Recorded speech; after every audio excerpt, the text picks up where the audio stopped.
تو حضرت عمر رضی اللہ تعالیٰ عنہ کے حوالے سے گفتگو چل رہی تھی۔ یکم محرم کو ایک مجوسی تھا جو یہودی النسل تھا، جس کو کہا جائے مجوسی، جس کا نام ابو لولو فیروز تھا۔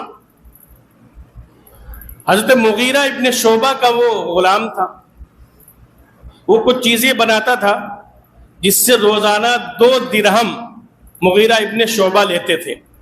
تو وہ آیا اور آنے کے بعد میں حضرت عمر ابن خطاب سے شکایت کی، تو کہا تم کام کیا کرتے ہو؟ تو اس نے اپنے کام گنوائے۔ تو سیدنا عمر ابن خطاب نے فرمایا کہ پھر تمہاری اجرت زیادہ نہیں ہے، تم بہت سے ہنر جانتے ہو، بہت سے کام جانتے ہو، تو تمہاری یہ اجرت زیادہ نہیں ہے۔ تو حضرت عمر نے اس سے کہا کہ ہمارے لیے بھی ایک چکی بنا دو۔ تو اس نے کہا کہ آپ کے لیے ایسی چکی بنائیں گے جس کی شہرت مشرق اور مغرب میں ہوگی۔ یہ بات ابو لولو فیروز نے کہی اور اس کے بعد میں وہ چلا گیا۔ تو سیدنا عمر ابن خطاب نے فرمایا کہ جانتے ہو یہ ہمارے قتل کی دھمکی دے رہا۔ تو صحابہ اکرام نے فرمایا کہ اس کو گرفتار کر لیا جائے۔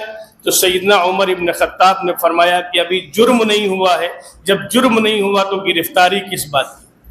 یہی ابو لولو فیروز، اس نے ایک خنجر بنایا، 2 دھاری خنجر، اور اس خنجر کو زہر میں بجھایا، اور اس کے بعد میں 26 ذی الحجہ یا 27 ذی الحجہ کو فجر کی نماز میں سیدنا عمر ابن خطاب رضی اللہ تعالیٰ عنہ نے نیت باندھی، نماز پڑھانے لگے، سورہ فاتحہ شروع کر دی۔ یہ منبر میں چھپا ہوا تھا اور اس نے آ کر سیدنا عمر ابن خطاب رضی اللہ تعالیٰ عنہ پر حملہ کیا، اور وہ حملہ اتنا خطرناک تھا، 2 دھاری خنجر زہر سے بجھا ہوا، اور پیٹ میں اس نے حملہ کیا، اور اس کے بعد میں جب وہ خنجر نکالا تو صحابہ اکرام کی صفیں اتنی مضبوط تھیں کہ اس کو نکلنا مشکل ہو رہا تھا۔ تو غالباً 6 صحابہ اور شہید ہوئے اور 11 یا 13 صحابہ زخمی ہوئے، تب وہ صفوں سے نکلا ہے۔ اور اس کے بعد میں جب اس کو پکڑ لیا گیا اور وہ سمجھ گیا کہ ہم گرفتار ہو جائیں گے، تو وہ خنجر اس نے خود مار لیا اور وہ مر گیا۔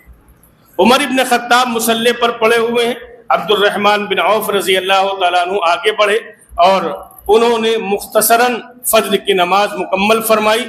سیدنا عمر ابن خطاب نے پوچھا یہ بتلاؤ کہ مجھے خنجر مارنے والا کون ہے؟ تو جب کہا کہ ابو لولو فیروز مجوسی ہے، تو انہوں نے کہا اللہ اکبر، اللہ کا شکر ادا کیا کہ میں کسی مسلمان کے ہاتھ سے نہیں مارا گیا۔ اور اس کے بعد میں پھر 1 محرم کو سیدنا عمر ابن خطاب رضی اللہ تعالیٰ عنہ شہید ہوئے۔ اب آپ دیکھو، وہ ابو لولو فیروز جس نے سیدنا عمر ابن خطاب رضی اللہ تعالیٰ عنہ کو شہید کیا تھا، آج اس کا مزار ایران میں بنا ہوا ہے۔